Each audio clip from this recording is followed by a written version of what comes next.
Hello everybody, this is Dr. Landon with a quick word on those summertime itchy rashes. I get a lot of questions about that this time of year. So we may call this poison ivy, but it could technically be poison oak, poison sumac, lots of different things, or even sometimes a nickel allergy if the red itchy rash is around maybe a brand new set of earrings or a necklace or a belt buckle, things like that. But the treatment for all of these is pretty similar. So the bigger category of this is called contact dermatitis because that means this rash is your body reacting usually to the oils in these plants like poison ivy. So there are a lot of things that parents misunderstand. They think if one kid has poison ivy, it's contagious or catchy and they're gonna pass it on to the other kids. Well, if they did have oil still on their hands or body and touched another child, yes, that child could have a reaction to the oils.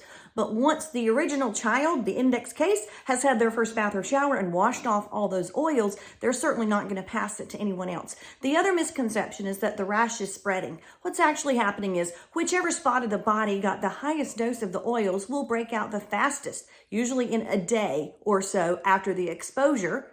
And whichever parts of the body got a smaller dose of that oil that triggers the reaction, then it'll take a little longer for the rash to appear. It is not that the child is scratching and spreading. Now, here's the big question parents have. When do I need to bring my child in to be seen? Well, let me tell you the supportive care measures for home that you can provide for your child. And if those aren't working, certainly we want to see them.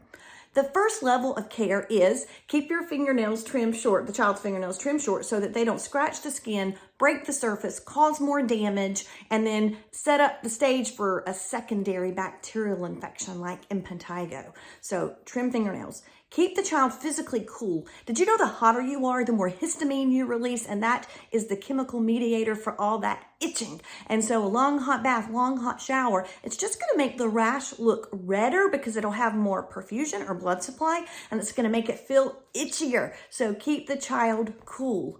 Next step, if they are very itchy, I have never been impressed with topical or on the skin Benadryl, also diphenhydramine. You know, I always want generics. I'm a big fan of generics.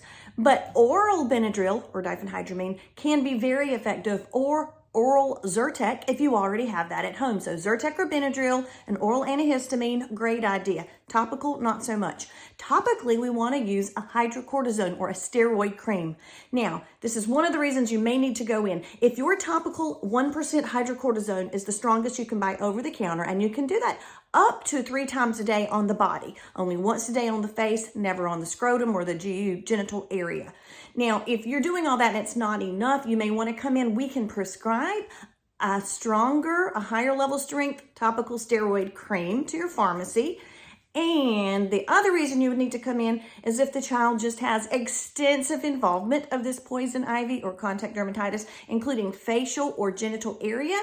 And in those cases, we'll usually use an oral corticosteroid or steroid, and we dose it at around 1 to 2 milligrams per kilogram per day. And it's one of those times, unlike croup or unlike an asthma flare, when we would do a slow taper because children have been known to have a rebound or the rash would get worse after we abruptly stopped the oral steroids. So if there's genital involvement, facial involvement, we probably need to see them to prescribe oral steroids, and we will work out that dosing and give you all these additional supportive care measures.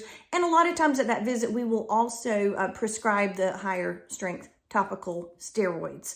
Similar approaches for the contact dermatitis from a nickel allergy. It happened to me as a kid because I'm allergic to nickel, and the earrings kept causing severe rashes and inflammatory responses to the point I had to get re-pierced later as an adult because I didn't realize as a child I was allergic to nickel. So similar responses to really anything on the skin that the child's allergic to. Remember that in summer, kids have a lot of different rashes that are often itchy, but the way you can usually tell with poison ivy is all the spots that they touch those oils. And the poison from plants can often be in linear or line distributions, and the red bumps may have a little fluid in them or a little vesicular rash at the site of the touching of the poison ivy. I hope this was helpful, guys. Please let me know if you have additional questions. I'll be happy to answer them or to make extra videos. Thanks a lot. Bye.